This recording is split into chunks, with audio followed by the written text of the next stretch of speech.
네, 오마이TV 시청자 여러분 안녕하십니까? 김종훈입니다. 18일 조선일보 기사를 보니까 이렇게 나와 있었습니다. 구식 리프트 설치된 마식령, 훈련장으로 쓰기도 힘든데 그러면서 조선일보는 대북 소식통을 이용해서 사고로 여러 번 영업이 중지된 것으로 안다고 이렇게 덧붙였습니다. 그런데 여기서 드는 의문점이 과연 조선일보가 이 강원도 원산에 있는 마식령 스키장을 제대로 취재하고 기사를 썼을까 하는 그런 의문입니다.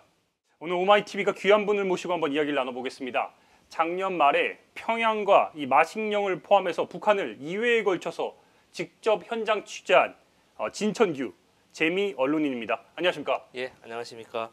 예, 어려운 걸음 해주셨어요. 예, 반갑습니다. 네, 먼저 우리 진 기자 북한을 언제 어떻게 갔는지가 좀 가장 궁금한 부분인데. 예, 제가 지난해 10월 6일부터 8박 9일로 1차 방북 취재를 했고요. 두 번째로 11월 10일부터 12박 13일 동안 취재를 다녀왔습니다. 그렇게 이제 따지고 보면은 2회에 걸쳐서 약 20일 가까이 그렇죠, 20여일 취재를 하신 건데 네. 한국 분이시죠? 예, 예. 제가 좀 자세히 조금 네. 설명드리자면 저는 대한민국 여권을 가지고 있고요. 미국으로 취업 이민을 가서 영주권을 취득을 했습니다. 이제 영주권이란 이제 미국에 거주하는 이제 그 합법적인 이제 증명서인데 지금 우리 대한민국 법상 그 북한을 방문하려면 통일부의 허가를 받아야 득해야 됩니다. 그러나 이제 해외 거주 영주권자는 신고 사항으로 되어 있습니다. 따지고 보면은 한국 국적을 가진 기자가 근래에 북한에서 현장을 다녀온 거 제 기억 속에는 없는 것 같은데. 그 저도 뭐 이제 정확한 자료나 뭐 통일부에 조회를 해본 것은 네. 아니지만 2000 오이사 조치, 그렇죠. 오이사 조치 이후에 이제 뭐 개성공단은 이제 2016년도에 이제 폐쇄가 됐고 그 언론인으로서 기자로서의 방북 취재는 제가 없었던 걸로 알고 있고요. 개성공단 폐쇄되고는 뭐 단연코 없었고 민간인들도 그 이전에 오이사 조치 이후에 언론인들도 아마 처음이 아닌가 그러다 보니까 있습니다. 우리 진 기자 말씀을 쭉 종합을 하면은 현장을 결국에는 직접 보고 담고 취재하고 온 분은 근래에 갔다 오신 분은 진 기자로 추측을 이제 할 수 있는데 요즘에 시국을 보면은 평창 올림픽을 앞두고 북한에 이제 참여가 이제 기정사실로 됐고 그러다 보니까 북한 관련 기사가 쏟아지고 있습니다. 예, 예. 근데 이제 북한 사정을 제대로 모르다 보니까 추측성 기사, 이 북한발, 뭐 통신원, 뭐 이런 기사들이 정말 정보 출처를 알 수 없는 이런 추측성 기사들이 난무하고 있는데 이 직접 현장을 가장 근래에 갔다 온 기자로서 이런 기사를 좀 접할 때마다 좀 어떠세요? 저로서는 뭐 상당히 답답하고 심지어 참담한 기분까지 들죠. 기자로서 기자의 기본적인 게 뭡니까? 사실 확인, 그렇죠. 진실 보도 아니겠습니까?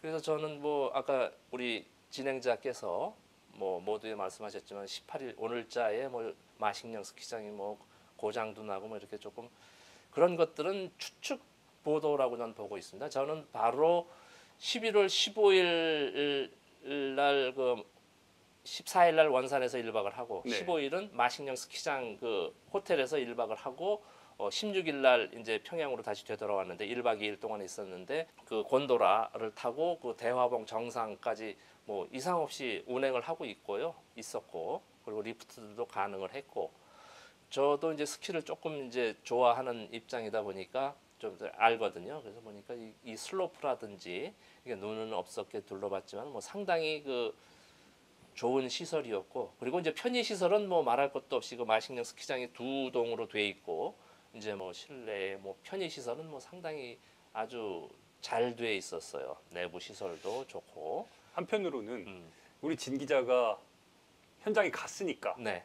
그 선전하려고 그런 거 아니냐. 글쎄 그런 뭐 이야기들도 많이 하고 해요. 네. 그러니까 어쨌든 저 개인을 위해서 그런 호텔을 뭐 급조했을 리도 없고 그 내부 시설을 뭐 그렇게 진짜 훌륭하게 뭐 했다고는 전혀 생각하지 않고요. 그건 뭐 시청자분들이나 요즘 뭐 독자 여러분들이 더 잘 아시리라고 생각을 합니다. 결국에 그러면은 핵심적인 내용 중에 하나가 이 마식령 스키장이 갑자기 좀 중요해진 게 우리나라 선수들이 가서 북한 측과 공동 훈련을 해야 하겠다. 된다는 이야기가 네. 지금 확정이 됐는데 네네. 가능할까요? 저는 안 될 이유가 하나도 없고 조금 애초에 조금 더 미리 좀 진행이 됐으면 스키 종목은 마식령 스키장에서 평창 올림픽과 이제 그 남북이 공동 주최나 뭐 이렇게 됐다면은 스키 종목은 마식령 스키장이 오히려 우리 대한민국의 어느 스키장 슬로프나 시설 못지않게 충분히 가능하라고 볼 수 있고 전혀 국제 경기도 손색이 없다. 이제 기본 슬로프라든지 이 경사도라든지 이런 환경이라든지 이런 걸로 했을 때 저도 이제 뭐 가까이는 뭐 용평 스키장이라든지 우리 한국에도 스키장이 많지 않습니까? 이런 지금 평창 올림픽 저도 가서 타보고 했지만도 마식령 스키장 전혀 거기에 그 시설 그 뭐 슬로프 주로 경사도 전혀 국제 시설을 하는데 올림픽에 그 스키 종목을 하는 데 있어서 전혀 지장이 없다고 보고 있고요. 알겠습니다. 그러니까 우리 정부 당국자도 뭐 그렇게 동계 훈련을 한다고 하는데 전혀 근거 없이 했겠습니까? 그러니까 제가 볼 때 아까 진행자께서 말씀하셨던 그 언론사에서 기본적인 그 뭐라 그럴까 좀 심한 얘기로 소양이 좀 기자적인 뭐 소양이 좀 부족하지 않은가.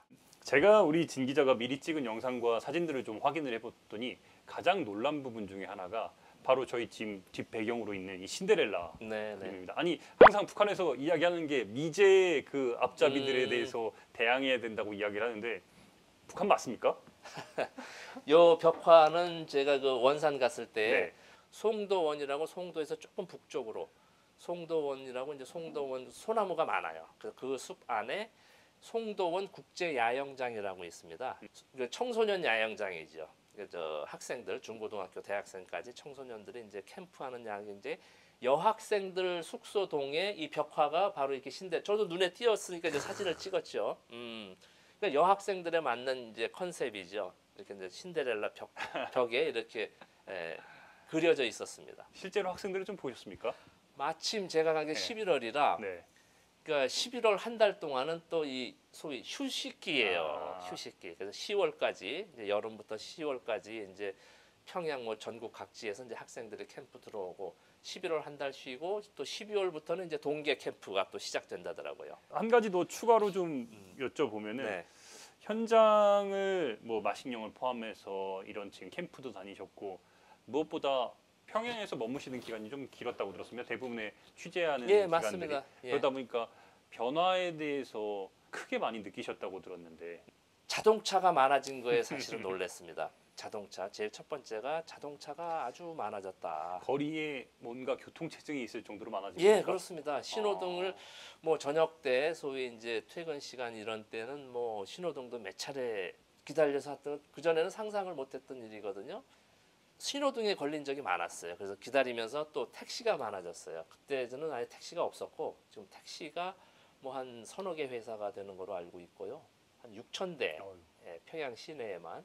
그래서 뭐 대중교통을 이제 보면은 이제 그 시내 버스가 있고요. 네. 평양 같은 경우 그리고 지하철, 그렇죠. 지하철이 있고 이제 무궤도 전차 해가지고 밑에 철로가 있지 않은 위에는 이제 전기줄로 연결돼서 이제 무궤도 전차라고 그러더라고요. 이제 그 궤도가 없는 네. 이제 저 전기선으로 연결된 무궤도 전차 참관 차원에서 지하철은 한번 타봤고 북한 돈으로 5원이라 하더라고요. 한번 1회 아. 1회에 타는데 환승이 되는지 뭐 서울같이 그건 제가 뭐 알아보지는 못했고요. 네. 그리고 택시 같은 경우는 일단 뭐 또 돈을 주고 타겠죠. 그래서 저는 어쨌든 택시를 이용해 볼 기회가 없었고요. 뭐 개인적으로. 그리고 사실 아시겠지만은 이제 우리 기자 취재나 그렇죠. 우리 한국 남쪽에서 올라가거나 해외에서 오는 동포들이나 외국인이나 이렇게 좀 안내원이 같이 다니게 돼 있습니다. 북쪽의 법상. 그래서 일과 시간에는. 그래서 뭐 개별적으로 제가 택시를 타보진 못해서 뭐 요금이라든지 이런 걸 확인할 수는 없었습니다. 그렇기 때문에 한편으로는 진 기자가 2회에 걸쳐서 취재를 했지만 제한된 구역만 갖고 얘네가 보여주고 싶은 것만 보여줬다. 네. 이런 지적도 나올 것 그렇죠. 같아요. 물론입니다. 물론인데 저는 이제 기본적으로 갈 때 일단 먼저 4주 전에 그러니까 미리 최소한 2, 3주 전에 취재 신청을 합니다. 제가 어디를 좀 취재하고 싶다. 아, 북한 당국에만입니까? 물론이죠. 취재 전에. 그래서 신청을 해서 이제 들어가면 첫날 만나서 이제 소위 저와 이제 같이 다닐 파트너 안내원하고 이제 협의를 하지요. 그날 저녁 때. 그래서 제가 제기한 취재 요청해서 쭉 얘기를 합니다. 그래서 그 이제 일정까지는 제가 할 수 없으니까. 그래서 이제 보통 이제 안내원 하면 이거 뭐 감시원 아니냐, 뭐 이렇게 그렇죠. 그런 지적도 또 나오는데. 지적을 하고 있는데 네. 뭐 일면 그런 측면도 없지 않다고 저는 부인하지 않습니다. 같이 이렇게 해서 하지만도 이제 그분이 또 자세히 설명을 하더라고요. 아니 진 선생님, 우리 조선에 오시면 조선의 법을 따라야 된다고 우리는 반드시 저 같은 안내원의 안내를 받아서 다니게 돼 있습니다. 이렇게 설명을 하고 그것을 어기면은 북한의 법 위반이 됩니다. 이제 정중하게 얘기를 하죠. 그래서 저도 이제 가만히 생각을 해. 그리고 또 얘기를 하더라고요. 제가 만약에 남조선의 서울을 간다든지 미국의 뉴욕을 간다든지 했을 때는 당연히 그쪽에 안내를 받아서 다닐 수밖에 없습니다. 제가 그쪽 지리도 모르고 이렇게 뭐 조곤조곤 설명을 하는데 뭐 다 이해가 되지 않습니까? 우리 진행자분께서도 제가 취재 요청을 한 것에서 거의 다 95%라고 제가 말씀드릴 수 있고 5%는 무언가 하면 2차 방북 때 제가 개성공단을 보고 싶다고 했습니다. 네. 이제 개성공단을 좀 취재를 하고 싶다. 남쪽에서 일부에서는 또 공장을 돌리고 있다. 뭐 남쪽의 그 건물주, 공장 사업주의 뭐 동의도 없이 돌리고 있다. 뭐 여러 가지 소리가 있는데 좀 가서 보고 싶다라고 했는데 좀 진행을 하다 이 부분은 또 이제 북쪽에서도 군부의 또 허락을 득해야 된다. 그쪽은 군사보호 지역이기 때문에 제가 2차 취재에서 크게 이제 서너 가지를 저기 취재 신청을 했죠. 원산의 마식령 식장, 저 스키장 보고 싶다. 그리고 이제 개성공단 보고 싶다. 그리고 이제 여명거리 살림집 안에를 좀 들어가 보고 싶다. 뭐 유령의 도시가 된다고 하고 밖에 뭐 살지도 않다고 하는데 한번 들어가서 좀 취재를 하고 싶다라고 이제 제가 얘기를 했죠. 그러니까 거의 뭐 이렇게 그냥 헛웃음을 짓더라고요. 아유, 진 선생, 그 말도 안 되는 소리 하지도 마십시오.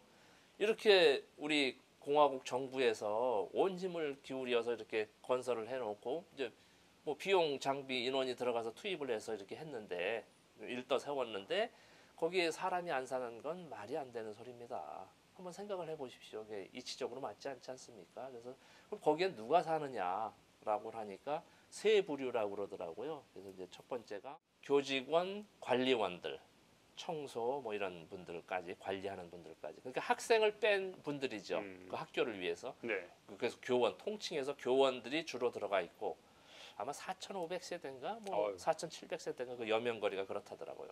그래서 그 주로 들어 있고 그리고 이 건설을 하는 데 있어서 건설 노동자들이 상당히 고생을 많이 했다. 네. 빠른 시일에 건축을 하느라고 일단 세우느라고. 그래서 건설 노동자들도 뭐 다 들어가지는 않았겠죠. 거기도 그렇죠. 이제 나름대로 뭐 기준이 있겠죠. 어떻게 선발 기준이라든지 뭐 입주 기준이라든지. 그래서 이제 두 번째로 그런 분들하고 이제 세 번째 얘기를 듣고 제가 좀 충격적이었어요. 누가 들어갔습니까? 누굴 것 같으세요? 그거 보니까 지금 여명거리가 이렇게 저렇게 아주 초고층으로 잘 서 있지만 그 이전에 그 살고 있던 사람이 있었을 거 아닙니까? 원주민들 말씀이세요? 원주민입니다. 아하, 야. 철거 맞았다고 표현하더라고요. 철거 맞은 사람들은 100% 들어갔다. 아, 그 지역에 살던 사람들을. 그렇죠. 그 지역에서 이제 철거됐을 거 아닙니까? 이제 도시계획을 네. 다시 돼가지고 지극히 상식적이고 아주 이해가 돼서 야, 이제 우리 같은 경우는 이제 소위 딱지라고 그래가지고 뭐 원주민들은 거의 또 이제 추가로 돈을 주고 뭐 그렇죠. 이렇게 해서 사실 이렇게 살기가 그 입주권을 줘도 이제 더 추가로 되는 비용이 되니까 사실 그냥 뭐 딱지를 파네 뭐 해가지고 이렇게 그렇죠. 사실 분양권을 예, 판다. 분양권을 한다. 판다 네. 뭐 그것도 뭐 프리미엄이 붙네. 이제 우리는 뭐 자본주의 사회니까 어찌됐든 뭐 그런 측면을 뭐 부정적인 것도 있지만 어쨌든 그런 시스템으로 돌아가니까 이제 그런데 북쪽에서는 이제 그 철거 맞은 사람들은 100% 입사를 했다. 그래서 이제 2차 방북 취재 때 그 세 집을 들어가서 각각의 집을 가서 취재를 했지요. 그렇게 제가 됐어요. 제일 좀 궁금한 게 그러면 철거 맞았다는 네. 그 사람들은 어떻게 살고 있습니까? 뭐 다를 바 없지요. 입사증도 아. 입주증, 입사증이라고 자랑스럽게 보여주더라고요. 그래서 이거 받은 날 그냥 밤새 잠을 못 잤다. 가슴이 설레. 새 집에 그렇죠. 들어가니까 네. 얼마나 감격적이겠습니까? 그렇습니다. 자기 이름으로 된 집에 들어간다는 것이 그런 기분을 그대로 전해주고 그런 취재를 한 기억이 납니다. 결국에는 지금 우리 진 기자께서는 북한의 일상까지 이렇게 쭉 담아 오셨는데 그 사이에 지금 또 많은 일들이 또 일어났습니다. 불과 지금 몇 개월 사이에 당장 평창 올림픽에 북한이 참석한다는 게 이제 확정이 된 상황이고, 그리고 진 기자께서도 내부에서 북한의 변화를 직접 체감하고 오셨는데 궁금한 것이 우리 진 기자가 느끼시기에 직접 취재하고 느끼시기에 왜 북한이 이 평창 올림픽에 참여를 이렇게 좀 적극적으로 좀 이렇게 이야기를 진행을 했을까?